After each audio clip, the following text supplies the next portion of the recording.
Class 11th के सभी विद्यार्थी ध्यान दें।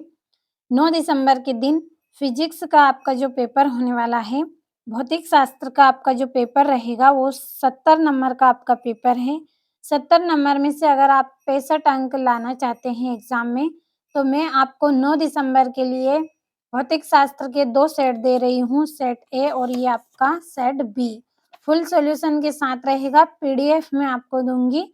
तो आप भरोसा रखें, दोनों सेटों को आपको कंप्लीट करना है। सेट बी है ये आपका और सेट ए है ये आपका। तो फुल सॉल्यूशन के साथ रहेगा आज की आपकी यह क्लास। तो चलिए शुरू करते हैं हम हमारा पहला प्रश्न। तो पूरा पेपर आप कंप्लीट करके ही जाए एग्ज़ाम देने से पहले, दोनों सेटों को पढ़ के जाएँ। तो चलिए शुरू करते हैं पहला प्रश्न। पहला सही विकल्प है आपका, पहला प्रश्न सही विकल्प चुनकर लिखिए।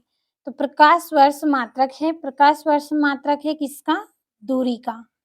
दूसरा, कौन सा पदार्थ अधिक प्रत्यास्थ है? तो इसका आंसर रहेगा इस्पात। तीसरा प्रश्न है संयंता निम्न में से किससे संबंधित है? तो घर्षण से संबंधित है। चौथा है वायुमंडलीय दाब का मान होता है, जो वायुमंडलीय दाब है उसका मान कितना होता है? 10⁵ पास्कल। पांचवा, रेखीय संवेग के आघूर्ण को कहते हैं? तो क्या कहते हैं? कोणीय संवेग कहते हैं। और अगला जो प्रश्न है उसमें आपको रिक्त स्थानों की पूर्ति करना है। पहला है सेकेंडरी का आवर्तकाल 1.5 होता है, तो कैसा होता है? सेकेंड होता है।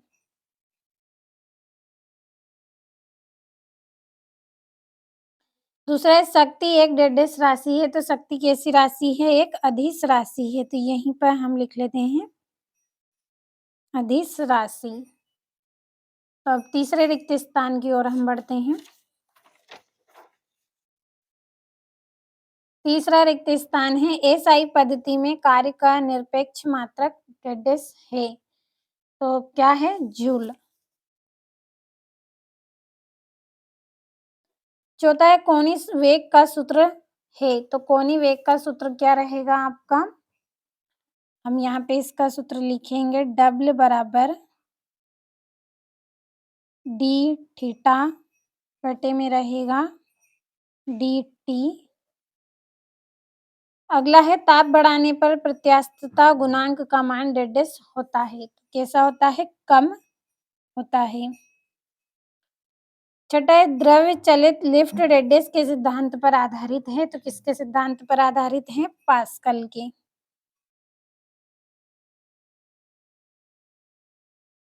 रिक्त स्थान हो गए आपके। तीसरा प्रश्न सही जोड़ियां मिलाइए, तो जोड़ियों को भी हम जल्दी से कंप्लीट कर लेते हैं। पहली है अभिकेंद्र त्वरण, इसकी जोड़ी रहेगी आपकी v² r। दूसरी है गैस का दाब, इसकी जोड़ी रहेगी mnc-2/3v रहेगा दूसरी जोड़ी। तीसरी है संवेग, तो इसकी जोड़ी रहेगी कर्णी में 2m k। चौथी है ऊर्जा, तो ऊर्जा की रहेगी जूल। पांचवी है पलायन वेग, तो इसकी जोड़ी आपकी रहेगी कर्णी में 2g r। छठी है कक्षीय वेग, इसकी रहेगी कर्णी में g r। तो ये जोड़ियां हो गई आपकी। अगला प्रश्न एक शब्द या एक वाक्य में उत्तर लिखिए। पहला है वेग समय ग्राफ में समय अक्ष से घिरा क्षेत्रफल किस राशि को व्यक्त करता है? तो वस्तु का विस्थापन वेग व्यक्त करता है। तो यहीं पर हम लिख लेते हैं वस्तु का विस्थापन। दूसरा है सर्पी घर्षण तथा लोटनिक घर्षण में कौन सा घर्षण कम होता है? लोटनिक घर्षण।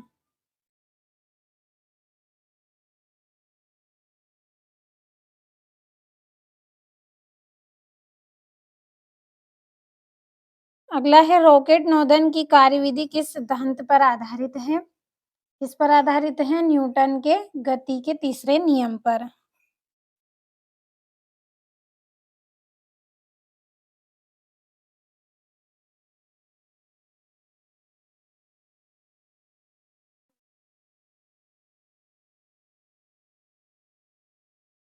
तीसरे नियम पर। चौथा है घूर्णी गति का द्वितीय समीकरण लिखिए, तो इसका आंसर आपको भरना है। और 1 कैलोरी का मान जूल में लिखिए, तो इसका भी आंसर आपको करना है। अगला जो प्रश्न है सत्य-असत्य का चयन करना है। एक अश्व शक्ति 74.6 वाट के बराबर है, तो ये आपका क्या है? असत्य रहेगा। दूसरा है आवृत्ति का विमीय सूत्र m0l0t+1 है, तो ये क्या है? सत्य है। तीसरा है सरल आवर्त गति में त्वरण अल्फा का सूत्र -w² होता है, तो ये क्या है? सत्य है। और किसी गैस की माध्य गतिज ऊर्जा उसके परम ताप की व्युत्क्रमानुपाती होती है, तो ये भी आपका सत्य रहेगा। और द्रव्यमान केंद्र सदैव पिंड के अंदर स्थित होता है, तो ये क्या है? असत्य है। तो ये आपके सत्य असत्य हो गए हैं। और यहाँ से ये आपका छठा प्रश्न है, एक पारसेक में कितने खगोलीय एकक होते हैं? अथवा है कार्य व विकृति का विमीय सूत्र तथा मात्रक बताना है। सातवां है जड़त्व से आप क्या समझते हैं? कितने प्रकार का जड़त्व होता है? तो इन प्रश्नों के आंसर की पीडीएफ आपके लिए तैयार की है। अगर आपको पीडीएफ लेना है तो इस वीडियो के डिस्क्रिप्शन में मैं आपको नंबर दूंगी, आप कॉल कर लीजिए पीडीएफ के लिए, आपको पीडीएफ मिल जाएगी। तो ये आपका यहाँ से 15वां प्रश्न है, 16वां 17वां प्रश्न। एक-एक प्रश्न इम्पोर्टेंट है। ये आपका यहाँ से 18वां 19वां प्रश्न है। तो आप भरोसा रखें, एग्ज़ाम देने से पहले आप फिजिक्स के दोनों सेट कंप्लीट करके जाएँ, सेट ए और सेट बी।